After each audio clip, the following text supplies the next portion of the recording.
Okay, so now that we've looked at our value bets, we're going to go ahead and figure out how many bluffs we can have and then what hands make the most sense for that range, for each of these ranges. So for starters here, we're going to take a look at the math, and we're going to assume about a 2/3 pot bet in all of these spots. In some later examples, we'll get a little fancy and we'll look at some overbets, we'll look at some different stuff. But for this hand, I just wanted to do a very standard bet size so you can see how it works. Now, in any of these scenarios, we're going to assume 2/3 pot. So when you bet 2, your opponent calls the pot, which is 3, your bet, which is 2, and their bet, which is 2. So 7. So 2 divided by 7, you can have about 29% bluffs in all of these instances. So 55 combos here. If we look at 0.29 divided by 0.71, oh shit, wrong way, sorry. 0.71 divided by 0.29. So for every one of these value combos, we need about 2.4 bluff combos. Now, it's a little more complex than that because when you're bluffing, your opponent is more likely to have strong hands. And so because of that, you generally want to be a little less aggressive on these things. In some situations, it can become a very severe problem. In other situations, it can become not so much of a problem. But let's go ahead and instead of saying 2.4 value bets for a bluff, let's call it 2.6 just to be safe. So let's go ahead here and look at 55 divided by 2.6. So we can have about 21 bluff combos here. Can I do this correctly? And just to double check, if we add this, it should end up being about 27-ish%. 21 bluff combos, 55 value combos, 76. And 21 divided by 76 is 28%. So we just have to do this problem for each one of these hands really quick. 42 divided by 2.6. Got about 16 bluff combos here. And again, we're trying to make our opponent's decision neutral. In some of these, you might want to argue that it should be closer to the true 29%. And some you might want to argue it should be more like 24%. But the idea is still the same. We want to make our opponent indifferent between both decisions. And so we need to be about in this area. Got about 13 here. And then we get to have a lot on the river. So we have 140, 2.6. Okay. All right, so now that we've established how many value we had, that's the start. This is actually a really good. This is a really good process to get used to. You start off, establish the value range. Now you establish the bet size. Now you establish how many bluffs you get to have from that. And now we pick our bluffs out. So let's start off and talk about the bet line. Let's go back there. So what hands are going to bet flop, bet turn, and are going to make good river candidates to bluff? So let's start off with talking about the kinds of bluffs that we could have here. And let's actually go through a problem that on a board like this, I think a lot of players make. Let's just say that any flush draw and any straight draw are hands you would bet twice, okay? And, we should be aware that that would be too many bluffs, but let's go ahead and make it these. Going to test my ability to not click on 5. Okay, and then that, and then that. And let's see these. Okay, all these have a 5. And then let's say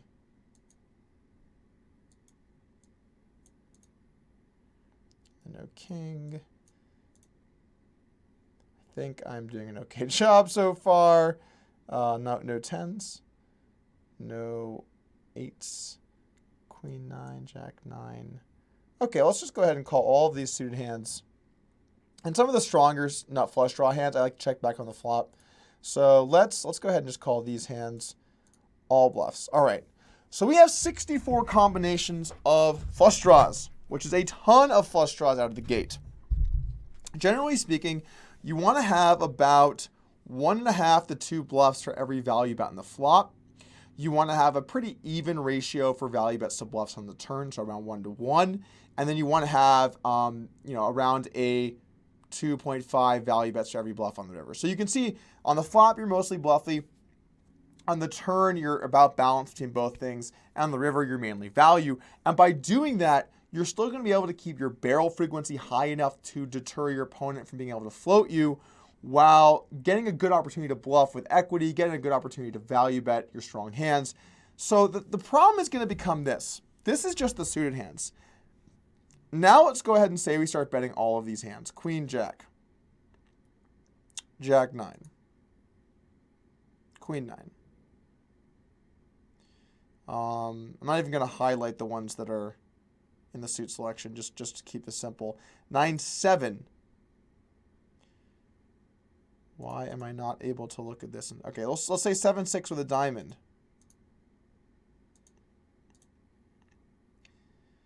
Jack 7. Okay, so if you're just going to bet all of these draws on the flop and the turn, you're going to have a serious problem. You're going to get to the river with 130 bluff combos, but you can only bet 55 value. So when you look at this, 55 plus 21, so 76, divided by 130 plus 55, you're going to end up having a river barrel percentage of 40% or lower. Now, part of the problem here actually is that a lot of our value bets are a little less inclined to be able to bet here because the card is better for our opponent than for us. But overall, I think it's fairly neutral in the bet line. So the problem is, where did we go wrong? We're supposed to bluff with all of our semi-bluffs, right? We're supposed to bluff all these draws. But now we're on the river. What do I do? Should I bluff too much or should I give up too much? And the answer is that you actually made a mistake on an earlier street. And this is why it's important on a board like King 10, 8, 5. It's important for you to split up your bluffs. On this board, there's so many bluffs that you can have to take all of these lines that you want to be careful. And this is definitely the thing to take away from this segment of the video. On boards with lots of draws, be selective with what draws you choose to bet in the flop and look to play a lot as checks. And on boards with not many draws, be very aggressive on picking draws or backdoor draws to bluff with. This, of course, being a board with a lot of backdoor draws. So, generally speaking, in these spots, let's just talk about some things that I'd like to do to make this a little simpler. So, for any of these open-ended straight draws, any of these stronger draws, let's say the Queen Jacks, all these guys, I like to just do about half of them because I think that they generally play better as checks. If you check back Queen Jack on the flop, and you turn a queen or a jack, or you river a queen or a jack, you've improved to a hand that can definitely value bet. But if you bet Queen Jack, Queen 9, Jack 9 on the flop, and you hit a pair, now what do? Those pairs are now quite awkward, where if you check back and play it in the delay line, they end up being a lot better. So I could even go for a hand like Queen Jack being more like a fourth betting. Now, I do think it's important to have some of these hands bet because it gives you the ability to make the nuts straight on some different runouts, which will be important, particularly because your opponent will certainly have Queen Jack all of the time in the big blind, except for Queen Jack suited. So I do think a small portion of those draws is good to have. But with these stronger draws, I especially like the flush draws, some of these nut flush draws, some of these queen high flush draws, I like to make sure that these are all going in the check range because they can check call flop, check call turn, and play rivers. And whenever you can have a hand that, sorry, not check call, I'm going to say check back and call turn. Whenever you have hands that can definitely check back and call a turn bet, and they're kind of awkward facing check raise, like let's say you bet Queen 7 of diamonds here right in the flop and you get check raised. It's not awkward in the flop at all. You have a pretty simple call. Now let's say the turn's this 5 and they bet large. You have a difficult decision now because you're not getting direct odds. Your hand is somewhat obvious when you make your hand. When it bricks, you're going to have to fold, and those rivers tend to get barreled the most. So it's a tough turn spot, and I don't like having too many of those hands in that tough turn spot whenever I can avoid it. Now, there's no way around it to some extent. When you have a hand like 9-3 of diamonds, generally speaking, I like the idea of betting. If you do get raised, call raise.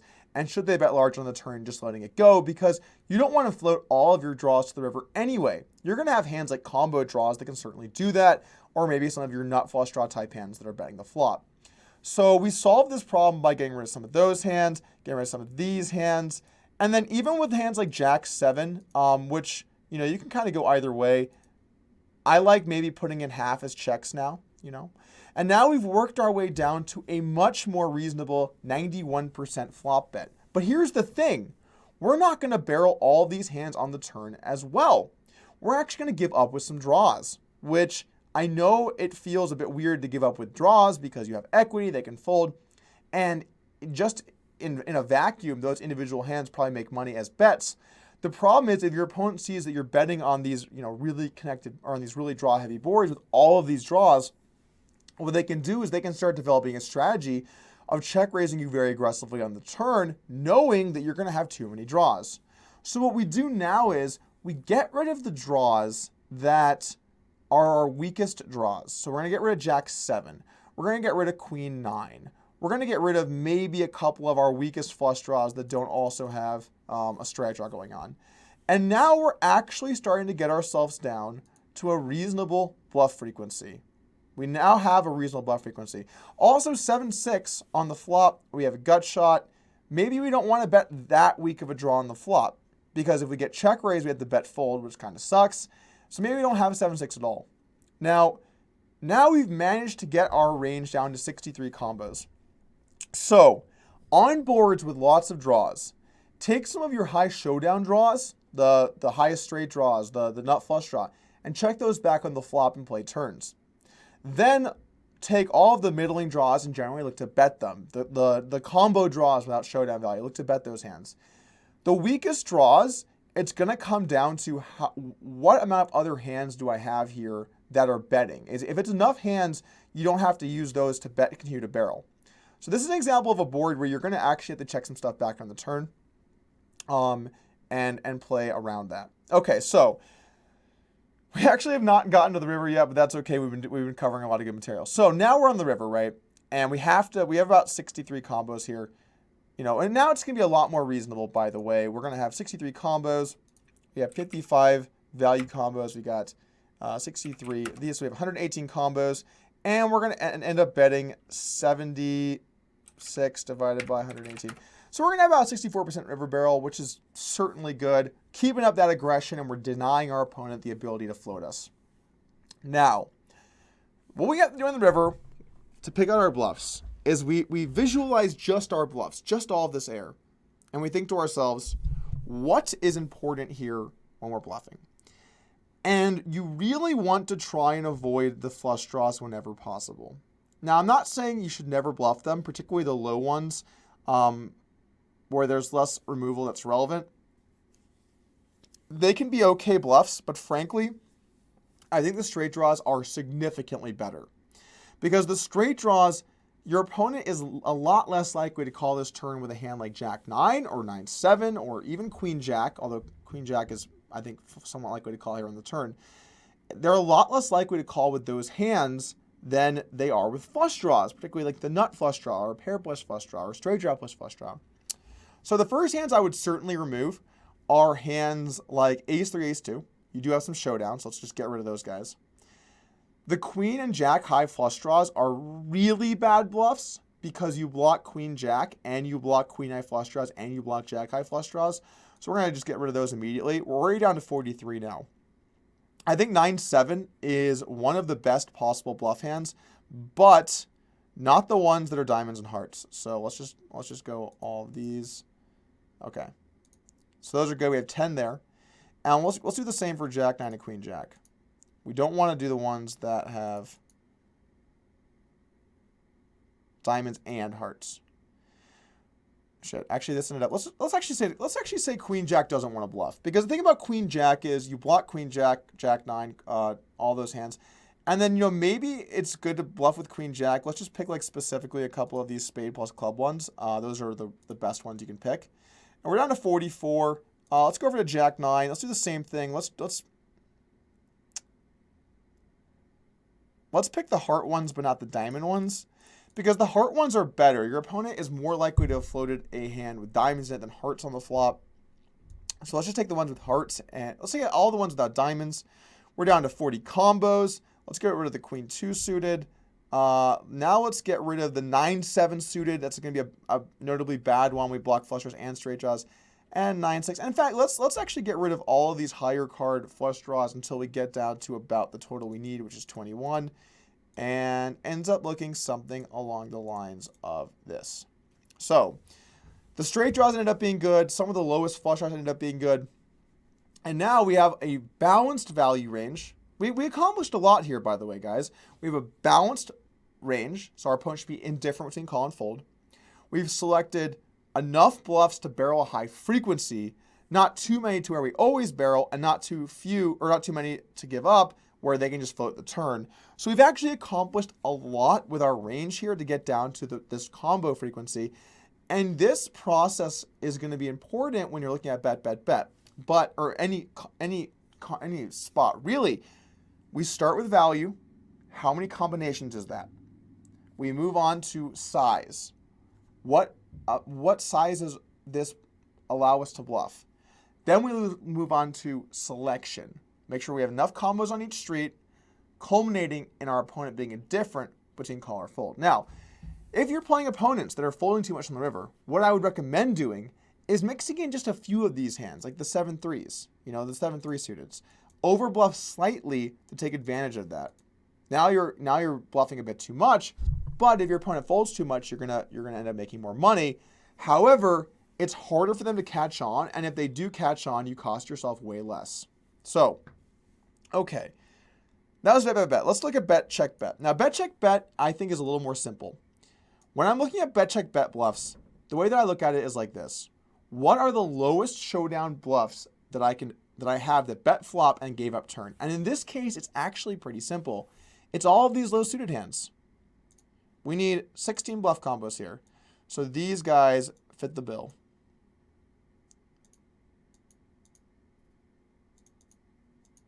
These all fit the bill. 10 combos here. After that, I try and find some of the other lowest hands I bet the flop. Would I bet the flop with a hand like 7-4 with a diamond? Yeah, I would say so. Can turn an open ender, can turn a flush draw. So that could be a good one as well.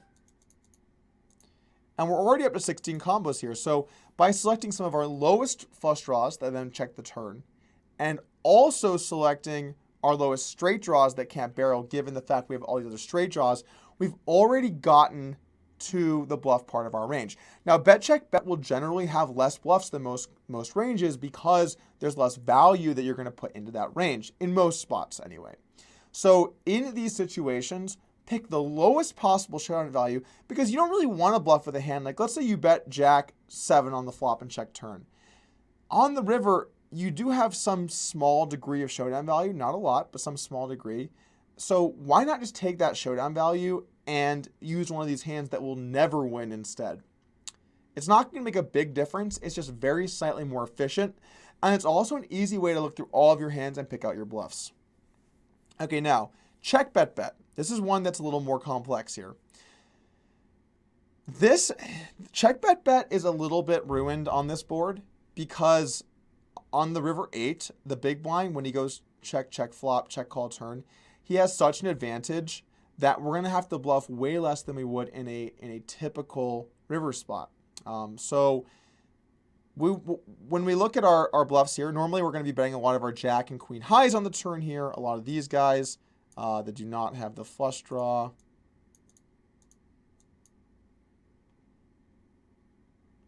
Maybe some 7-6s without the diamonds.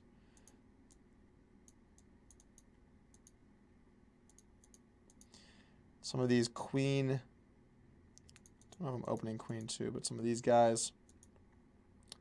Jack 4. All these very weak hands. If I'm even opening Jack 4, which I'm not totally sure that I was. These are the kinds of hands that we're going to end up bluffing. I forgot about 9-6 on the flop. That's another hand that we would bet flop, check, turn. But anyway, all of these hands are hands that could check back, bet, turn, bet, river. These queen and jack high hands. But remember, on the river, we're going to have to be more selective with which ones that we want to pick because this river is so bad for us. So we'd bluff all these hands on the turn, which is fine. We'd have about two bluffs every value bet. Maybe even a little more even because some of the value bets we have on the turn can't bet the river. And then we get rid of the queen highs on the turn. And we're left with about 32 bluffs which is still too high. So in this case, we get rid of Jack 6. And all of these weakest Jack X hands would be the ones we look to bet twice. And then again, we probably have to use some of the Jack 4s.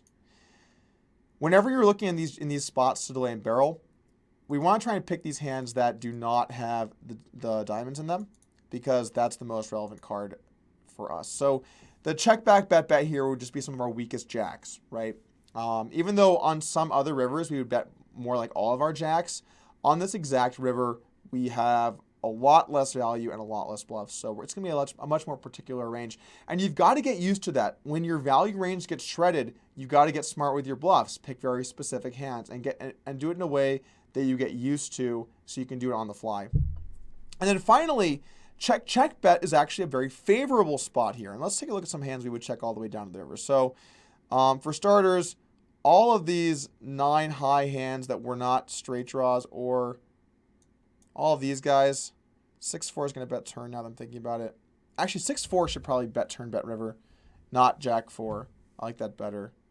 We want to use equity in the turn when we can, but that's just not always going to be reasonable. And then we're going to be like this.